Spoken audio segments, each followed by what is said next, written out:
শুভ দুপুর বন্ধুরা, আশা করি সবাই খুব ভালো আছেন। আমিও ভালো আছি। আজ আমার দুপুরের আয়োজন এই যে ভাত আর এই যে পুরো ডিম ভর্তি পেটি ইলিশ মাছ ভাজা। আর এই যে ইলিশ মাছের তেলটা তুলে রেখেছি, এটা আমার ছেলে বৌমা আমাদের বাড়ির সবাই খুব ভালো খায়। আর এখানে এই যে রুই মাছটা একটু নারকেল দিয়ে রান্না করেছি, এটা বৌমার জন্য তুলে রেখেছি আলাদা।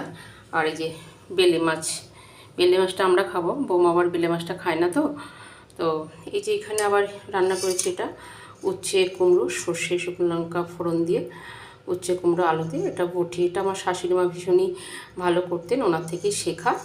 তো এই আমার আয়োজন। আর এই যে আমের চাটনি একবার অনেকটা করে রেখেছিলাম, তো এটা রোজ খেতে ভালোবাসে এরকম পাতলা চাটনি। আমার ছেলে মেয়ের বাবাও ভীষণ ভালোবাসে। তো আজ এই আয়োজন বন্ধুরা। তো কার কার এরকম আয়োজন পছন্দ সব অবশ্যই কমেন্টে জানাবেন। তাহলে সবাই ভালো থাকবেন, সুস্থ থাকবেন। নমস্কার। শুভ দুপুর বন্ধুরা, আশা করি সবাই খুব ভালো আছেন। আমিও ভালো আছি। আজ আমার দুপুরের আয়োজন এই যে ভাত আর এই যে পুরো ডিম ভর্তি পেটি ইলিশ মাছ ভাজা। আর এই যে ইলিশ মাছের তেলটা তুলে রেখেছি, এটা আমার ছেলে বৌমা আমাদের বাড়ির সবাই খুব ভালো খায়।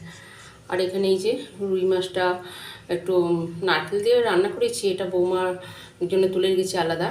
আর এই যে বেলে মাছ, বেলে মাছটা আমরা খাবো, বৌমা আবার বেলে মাছটা খায় না। তো তো এই যে এখানে আবার রান্না করেছি, এটা উচ্ছে কুমড়ো সর্ষে শুকনো লঙ্কা ফোড়ন দিয়ে উচ্ছে কুমড়ো আলু দিয়ে এটা বটি। এটা আমার শাশুড়ি মা ভীষণই ভালো করতেন, ওনার থেকেই শেখা।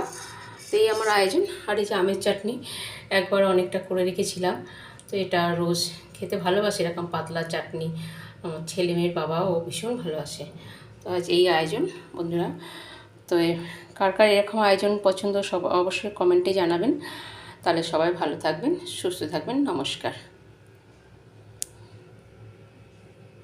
শুভ দুপুর বন্ধুরা, আশা করি সবাই খুব ভালো আছেন। আমিও ভালো আছি।